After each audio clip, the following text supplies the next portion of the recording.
welcome everybody to Physics 10,050. Uh, this is the first class. I'll only be able to discuss a little bit with you about the physics of beer.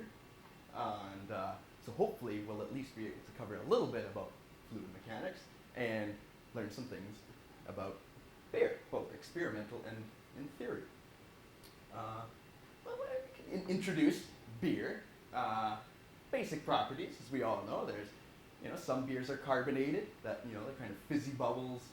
If you put your face close to it, you might get some bubbles in your eyes. Or sometimes it's foamy. It's really heavy, and you got all that head, and you'll get some stuff on your nose if you try and drink it too soon. But how you like it depends on who you are. There's three people here. We possibly have a Belgian here, and he looks at this first beer and he goes, "Ooh, lively beer, good head, it's awesome." But that one in the middle there is just flat, like I'm going to pour that down the sink. And he says, "Well, that's a great beer. He got great lacing," he calls it. I don't know what that is. However, the Londoner would take a look at this foam and say, "Oh, I want more beer than that. Look at that. I'm missing like 50 milliliters. That's horrible." But he goes, "No, that's perfect. I'm getting what I'm paid for here. So it's just a little fizzy." The third picture there, he goes, "Oh, that glass is dirty. It's got it's rinsed out with soap." And the third person is definitely who I relate to there. It's possibly a lady. "Will the foam stick to my lip and ruin my makeup?" You probably relate to that yourselves. Any women in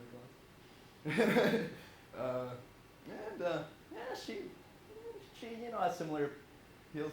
She thinks that's boring. That was a dirty glass. So it all depends on what you like.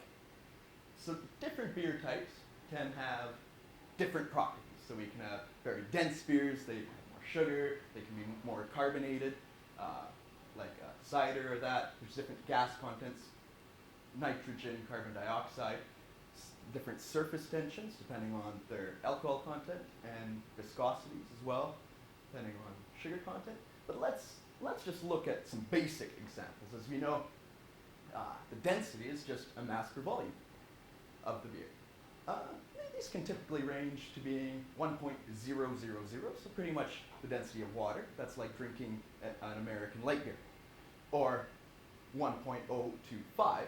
I'm doing this relative to water density, so that would be relative to 1 gram per centimeter cubed times 1.025. And so that would be a heavier beer like a Guinness, or it's got extra stuff in it. Surface tension is an interesting concept. We'll discuss more of this later. And it's essentially, you can imagine the force on, say, a string, or just an imaginary arc on a curved surface, so just any surface of a fluid, on the interface between two fluids of the boundary. And different fluids are going to have stronger cohesion of molecules. Their molecules are going to tend to be more attractive, like water with hydrogen bonds. Alcohol will be less. Because the ethanol molecules are not as polar, they do not contribute strong hydrogen bonding, as you would know from your chemistry classes. And so typically, beer would have a smaller surface tension. Since it's a force per unit length, it's going to have units of newtons per meter. And beer's around 42 to 48, whereas pure water's much higher at 73. And I talked about that. In general, the more cohesive fluid, like the water, will push back. So, if you have a full glass of water, it kind of bubbles up because the air molecules don't hold together as much. The water molecules can really hold on to each other and balance with gravity. Some things you might know of as denser than water, or insects. They can float on water because of that force per length kind of pushing up on their legs. And viscosity is just a way of saying that the fluid doesn't just flow uniformly. One molecule moving somewhere will pull others with it because of the attractive forces between them. So beer, typical ranges, well, it'll have units of Pascal seconds. It's just mainly because I'll get to that in a second. So values, they just all range within the same order of magnitude, 0.0010 to 0.0020. And in general, its definition, these units come because you want to look at the kind of a shear force between one flow of water to a nearby flow. And so we can derive that later, or in the next class. We'll talk about that, viscosity. And you can see, well, even though there's a large variety of beers, these values are still somewhat close together, so we can study it as beer itself. Now, bubbles and foam. In fact, the actual physics of beer has been, well, people have been studying it for hundreds and hundreds of years, and it's very quite complicated. It wasn't until recently that people have only slightly begun to understand kind of what makes the foam grow and shrink and all that, and we still didn't really know, even theoretically. Experimentally, we've probably all experimented with beer. Are there any beer experimentalists in the club? Oh, I guess one.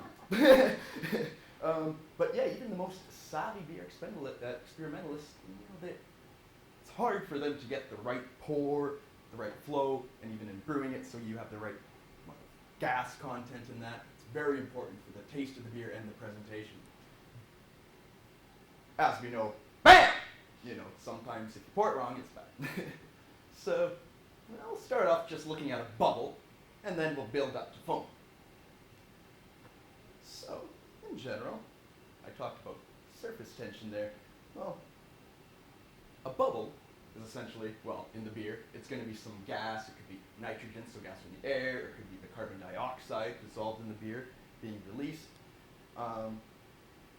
So, how do these form?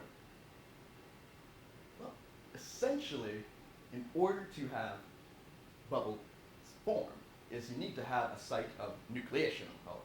That is a point where it's going to be a discontinuity, a non-uniformity in the beer. So it could be a scratch on the side of your stein, or a floating particle, or sometimes if the fluid's disturbed, you'll get vortices and all these fun things that will create micro bubbles, pairs and all this, but we won't talk about that. But the main idea is you need to have this site. So let's look at a scratch in the glass. It'll have some characteristic size. I'll call it R sub m. I just put the m there for some reason.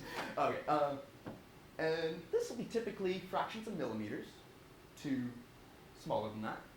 And essentially, you pour in the liquid, there'll be a little gas pocket in there, and you'll see that the surface tension of the liquid is going to have a force that's going to push against this gas pocket, but the gas pocket wants to be buoyant, so there's the buoyant force, because the gas is less dense than the liquid.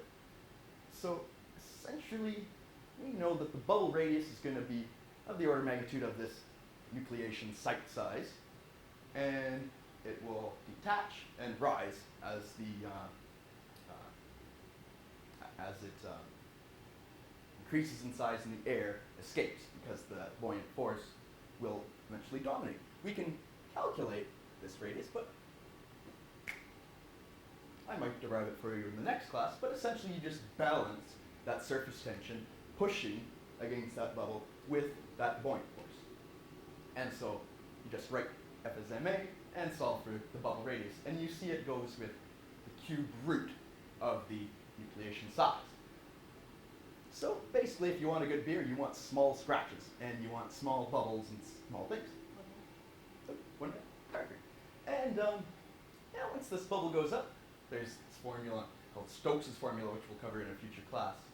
And it's just basically the viscosity of the fluid tends to pull the water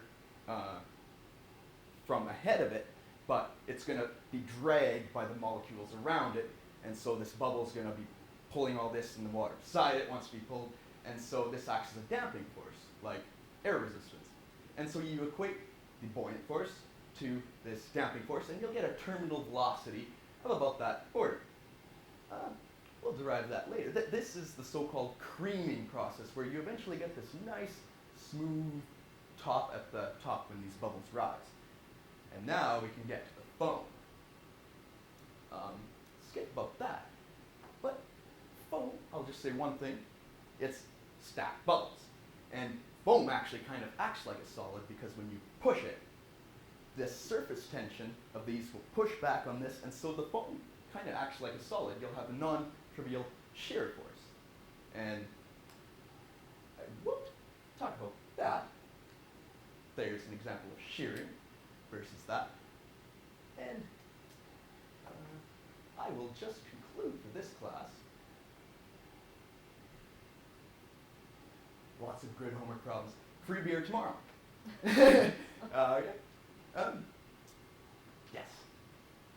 We'll get to the next class. There you go.